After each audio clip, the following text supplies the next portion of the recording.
Hello दोस्तों, स्वागत है आप सबका अपना चैनल 10th मस्ती में। मैं हूं सुखदेव कुमार। आज आप बिहार बोर्ड कक्षा 10 का संस्कृत पढ़ेंगे। संस्कृत में पाठ संख्या है सप्तम, यानी 7वां पाठ है। पाठ का नाम है नीति श्लोक। और यह चैप्टर एक ऐसा चैप्टर है जिसमें हर साल जो है इससे क्वेश्चन आते ही हैं। कभी जो है अर्थ लिखने वाला आ जाता है और कभी इस पर जो है आधारित प्रश्न आते हैं। तो इसलिए परीक्षा की दृष्टि से यह पाठ जो है बहुत ही महत्वपूर्ण है। इसलिए वीडियो को एंड तक देखिएगा और स्किप मत कीजिएगा। तो चलिए देर न करते हुए हम पाठ की शुरुआत करते हैं। जैसा आप देख रहे हैं, पाठ का नाम है नीति श्लोका। नीति श्लोका यानी न्याय की पदावली। अयं पाठः सुप्रसिद्धस्य ग्रन्थस्य महाभारतस्य उद्योगपर्वणः अंशविशेषो अध्याय विदुरनीति संकलिता। यह पाठ सुप्रसिद्ध ग्रंथ महाभारत के उद्योग पर्व का अंश विशेष है जो विदुर नीति से संकलित है। युद्धम आश्रम प्राप्य धृतराष्ट्रो मंत्री प्रवरम विदुरम स्वचितस्य शांते कांश्चित प्रश्नान नीति विषयकान पृच्छति। युद्ध के समय धृतराष्ट्र अपने मंत्री विदुर से अपने चित्त की अर्थात अपने दिल की शांति के लिए न्याय के विषय पर कुछ प्रश्न पूछते हैं। तेषां समुचित उत्तरम विदुरो ददाति, और उसका समुचित उत्तर महात्मा विदुर देते हैं। तदेव प्रश्नोत्तर रूपम ग्रंथरत्नम विदुरनीति, यही प्रश्न और उत्तर ग्रंथरत्न विदुरनीति है। इयमपि भगवद्गीतेव महाभारतस्य अंगमपि स्वतंत्र ग्रंथ रूपा वर्तते। यह भी जो है भगवत गीता और महाभारत की तरह स्वतंत्र ग्रंथ रूप हैं।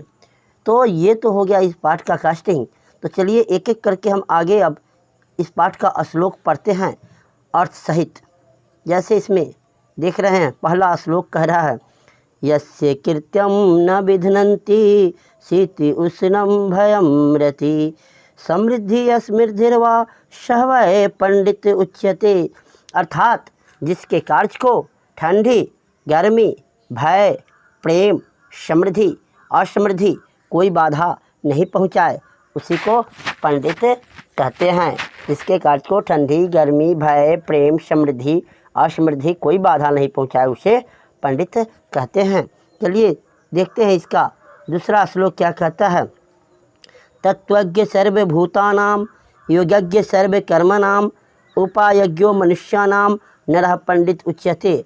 अर्थात जो सभी जीवों के तत्व यानी रहस्य को जानता है, जो सभी जीवों के कर्म को जानता है और जो सभी मनुष्यों के उपाय को जानता है, वही मनुष्य जो है पंडित कहलाता है। तो देखिएगा इस दोनों श्लोक के माध्यम से आपसे परीक्षा में पूछ सकता है कि नीति श्लोक पाठ के आधार पर बताए कि पंडित किसे कहा गया है। तो इसका जवाब आपको देना होगा कि हमारी पाठ्य पुस्तक में संकलित नीति श्लोक पाठ के कवि महात्मा विदुर है। और महात्मा विदुर इस पाठ के माध्यम से पंडित की परिभाषा देते हुए कहते हैं, दोनों श्लोकार्थ बताना होगा। जिसके कार्य को ठंडी, गर्मी, भय, प्रेम, समृद्धि, असमृद्धि कोई बाधा नहीं पहुंचाए उसे पंडित कहते हैं। और इसमें आगे लिखना होगा कि पंडित की दूसरी परिभाषा देते हुए महात्मा विदुर कहते हैं कि जो सभी जीवों के तत्व को जानता है, जो सभी जीवों के कर्म को जानता है, जो सभी मनुष्य के उपाय को जानता है, वही पंडित कहलाता है। इस ढंग से अगर आप लिखते हैं तो आपको पूरा नंबर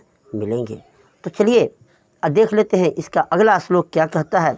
अनाहुत प्रविशति अपृष्ठो बहुभासते अविश्वस्ते विश्वसिति मूढ़चेता नराधमा।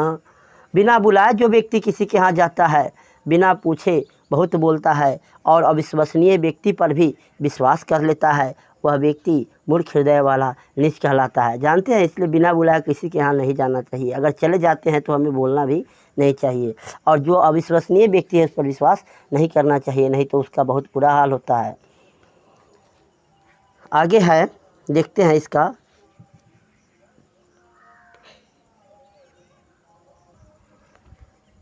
एको धर्म परम श्रेय क्षमय का शांति रूतमा विद्या का परम तृप्ति अहिंसा का सुखावह। एको धर्म परम श्रेष्ठ क्षमय का शांति रूतमा विद्या का परम तृप्ति अहिंसा का सुखावह। माने एक ही धर्म परम श्रेष्ठ है। एक ही क्षमा उत्तम शांति है। एक ही विद्या सुख देने वाली है, परम तृप्ति है। और एक ही अहिंसा सुख देने वाली है। आगे है त्रिविधम नरकेस्यदम द्वारम नासात्मनम काम क्रोधस्था लोभस्था अस्मादितम त्रयम त्यजेत। नरक जाने के 3 गो द्वार बताए हैं महात्मा विदुर। नरक जाने के 3 द्वार बताए हैं महात्मा विदुर। पहला है काम। काम यानी होता है वासना, बुरा विचार। क्रोध यानी गुस्सा। लोभ यानी लालच। इन्हें क्या है, नरक जाने के मार्ग बताए हैं। और उनके कहते हैं आगे कि यदि विनाश से बचना चाहते हैं तो हमें इन तीनों दोषों को, तीनों बुराइयों को, तीनों अवगुणों को त्याग देना चाहिए। आगे है षड दोषा प्रश्ने हतव्य भूति मीक्षता निंद्रा तंद्रा भयम क्रोधम आलस्यम दीर्घसूत्रता। यानी मनुष्य में 6 प्रकार के दोष पाए जाते हैं। महात्मा विदुर जो है मनुष्य में इस श्लोक के माध्यम से 6 प्रकार के दोष बताए हैं। क्या क्या होता है सुनिएगा। निंद्रा, निंद्रा यानी सोना। तंद्रा माने ऊँघना होता है। भय माने डरना। क्रोध का अर्थ होता है गुस्सा, आलस्य। और दीर्घसूत्रता का अर्थ होता है लंबे समय तक लिप्त रहना। यदि कोई बुरा काम करते हैं तो लंबे समय तक करते रहना, अच्छा भी करते हैं तो लंबे समय तक करते रहना। तो ये सब क्या है, इसे दीर्घसूत्रता कहते हैं। तो इस श्लोक का अर्थ होगा कि मनुष्य में 6 प्रकार के अवगुण यानी दोष पाए जाते हैं। निंद्रा, तंद्रा, भय, क्रोध, आलस्य और दीर्घसूत्रता। यदि अपना भलाई चाहते हैं तो हमें इन 6 बुराइयों को त्याग देना चाहिए। और इस पाठ का अगला श्लोक जो है बहुत ही इम्पोर्टेंट है, बहुत ही सुंदर है। सुनिएगा। सत्येन रक्षते धर्मो विद्या योगेन रक्षते मिर्जा रक्षते रूपम कुलम वृत्तेन रक्षते। सत्य से धर्म की रक्षा होती है, अभ्यास से विद्या की रक्षा होती है। मिर्जा का अर्थ होता है उपटन, उपटन से रूप की रक्षा होती है। और कुल और वंश की रक्षा उसके चरित्र से, उसके आचरण से होती है। सत्य से धर्म की रक्षा होती है, अभ्यास से विद्या की रक्षा होती है, मिर्जा यानी उपटन से रूप की रक्षा होती है। और उसके चरित्र या आचरण से कुल या वंश की रक्षा होती है।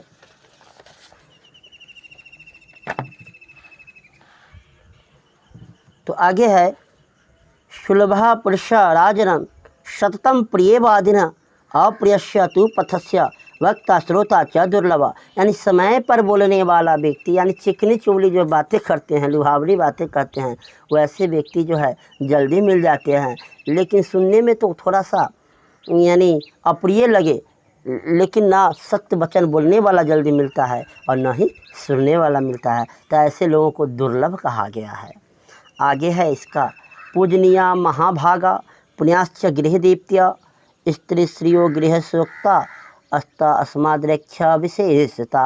यानी घर की लक्ष्मी, घर की रौनक यानी ज्योति, पुण्य आत्मा, घर की स्त्री, ये सब क्या है, पूजनीय है। इसलिए हमें इन सब की विशेष रूप से रक्षा करनी चाहिए। और इस पाठ का लास्ट श्लोक है अकीर्ति विनियो हंति हंत्यनर्थम पराक्रमा हंति नित्यम क्षमा क्रोधमाचारो हंति लक्षणम। अकीर्ति विनियो हंति, विनम्रता जो है अपजस को खा जाता है, यानी हरण कर लेता है। पराक्रम जो है अनर्थ को खा जाता है। क्षमा जो है क्रोध को खा जाता है। और आपका अच्छा आचरण जो है, चरित्र जो है, आपके अंदर कुलक्षण है, उसको भी खा जाता है। तो यह नैतिक शिक्षा जो है इस पाठ के माध्यम से हमें मिलती है। और यह पाठ जो है नैतिक शिक्षा की दृष्टि से और परीक्षा की दृष्टि से काफ़ी महत्वपूर्ण है। और यह पाठ को जितना बार आप पढ़िएगा समझिए तो कम है। और हम तो उम्मीद करते हैं कि यह पाठ जो है आपको अच्छे से समझ में आ गया होगा। और इसका जो है प्रश्न और उत्तर हम आगे वाले वीडियो में लेकर आएंगे। और यदि मेरे चैनल पर नए हैं तो चैनल को सब्सक्राइब कर ले, बेल आइकन को दबा ले, ताकि आगे आने वाली हर एक इन्फॉर्मेशन आप तक पहुंचती रहे। तो मिलते हैं अगले वीडियो में। Thank you for watching.